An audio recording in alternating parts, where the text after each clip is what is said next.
कहानियों में जादू है, वो हमें बहुत कुछ सिखाती है। सही और गलत क्या है, ये हमें कहानियों से ही पता चलता है।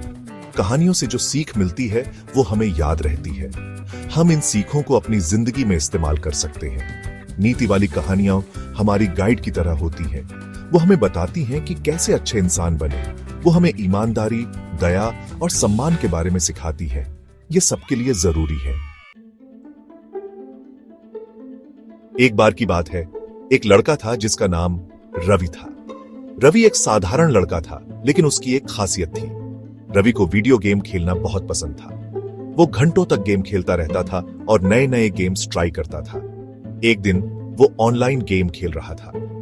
यह गेम उसके लिए बहुत महत्वपूर्ण था, क्योंकि इसमें उसकी रैंकिंग दांव पर थी। उसे एक चीट कोड मिल गया। यह कोड उसे गेम में बहुत आगे ले जा सकता था। इस कोड से वो आसानी से जीत सकता था। उसकी जीत पक्की थी। रवि चीट कोड यूज करने ही वाला था। उसके हाथ की उंगलियां कीबोर्ड पर थीं। लेकिन तभी उसे कुछ याद आया। उसे अपने माता पिता की सिखाई बातें याद आईं। उसे ईमानदारी का महत्व याद आ गया।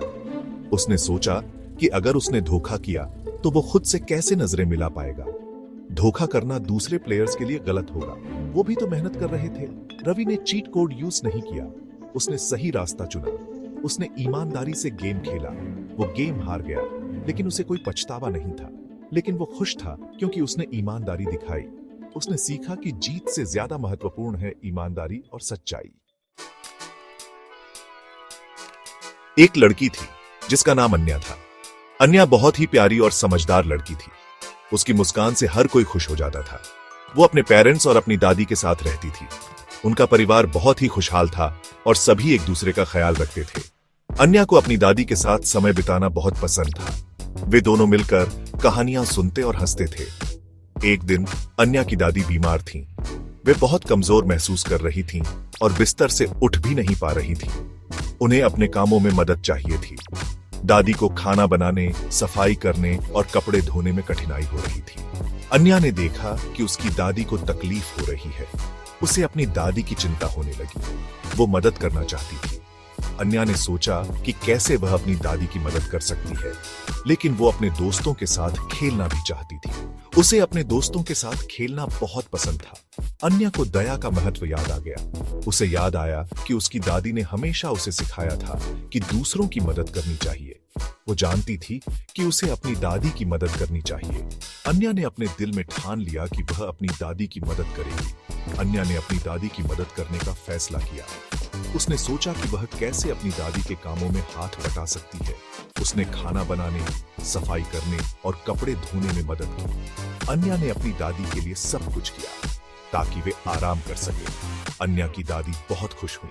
उन्होंने देखा कि अन्या कितनी मेहनत कर रही है और उन्हें बहुत गर्व हुआ। उन्होंने अन्या को इतना दयालु होने के लिए धन्यवाद दिया। अन्या और उसकी दादी ने एक दूसरे को गले लगाया और दोनों बहुत खुश हुए।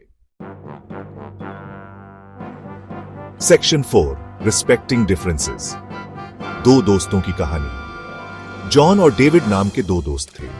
वे एक ही स्कूल में पढ़ते थे और एक ही मोहल्ले में रहते थे। दोनों का स्वभाव बहुत अच्छा था और वे एक दूसरे के साथ बहुत समय बिताते थे। जॉन को बास्केटबॉल खेलना बहुत पसंद था।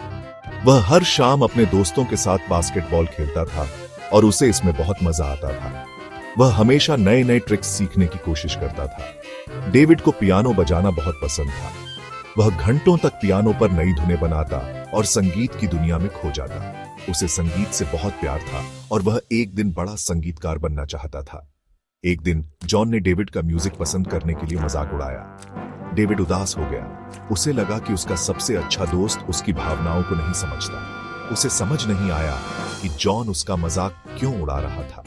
वह सोच में पड़ गया कि क्या उसकी पसंद गलत है। जॉन को एहसास हुआ कि वो गलत कर रहा है।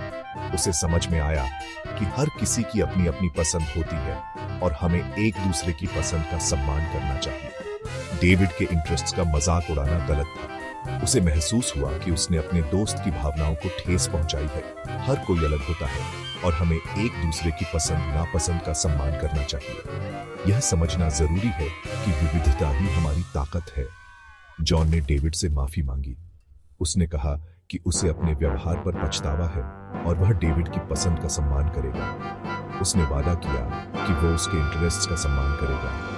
डेविड ने भी जॉन को माफ कर दिया और दोनों ने फिर से दोस्ती की। जॉन और डेविड ने एक जरूरी बात सीखी। उन्होंने समझा कि सच्ची दोस्ती का मतलब एक दूसरे की भावनाओं और पसंद का सम्मान करना है। उन्होंने एक दूसरे का सम्मान करना सीखा, भले ही वो अलग हों। इस तरह उनकी दोस्ती और भी मजबूत हो गई और वे हमेशा के लिए अच्छे दोस्त बन गए। सेक्शन 5, वैल्यूज का महत्व। ईमानदारी, दया और सम्मान जरूरी वैल्यूज हैं। ये वैल्यूज हमें अच्छा इंसान बनाते हैं। ये हमें शांति से रहने में मदद करते हैं। जब हम ईमानदार होते हैं तो लोग हम पर भरोसा करते हैं। जब हम दयालु होते हैं तो हम दुनिया को एक बेहतर जगह बनाते हैं। जब हम दूसरों का सम्मान करते हैं तो हम एक अच्छा समाज बनाते हैं। ये वैल्यूज सबके लिए जरूरी है। ये आप जैसे यंग लोगों के लिए जरूरी है। सेक्शन 6, बदलाव लाओ। आप दुनिया में बदलाव ला सकते हैं। आप अपनी डेली लाइफ में ईमानदारी, दया और सम्मान का पालन करके शुरुआत कर सकते हैं। सच बोलो, चाहे वो कितना भी मुश्किल क्यों ना हो। सबके साथ दयालु रहो, चाहे वो आपसे अलग ही क्यों ना हो। दूसरों के साथ वैसा ही व्यवहार करो जैसा तुम अपने साथ चाहते हो। आपके एक्शंस दूसरों को इंस्पायर कर सकते हैं। बदलाव लाओ जो तुम दुनिया में देखना चाहते हो। सेक्शन 7, एक उज्जवल भविष्य। इन कहानियों से मिली सीख को याद रखें। इन्हें अपनी लाइफ में यूज करें। जब आप ईमानदारी, दया और सम्मान का पालन करते हैं तो आप अपने और अपने आसपास के सभी लोगों के लिए एक उज्जवल भविष्य बनाते हैं। एक साथ मिलकर दुनिया को एक बेहतर जगह बनाते हैं, एक नेक काम करके।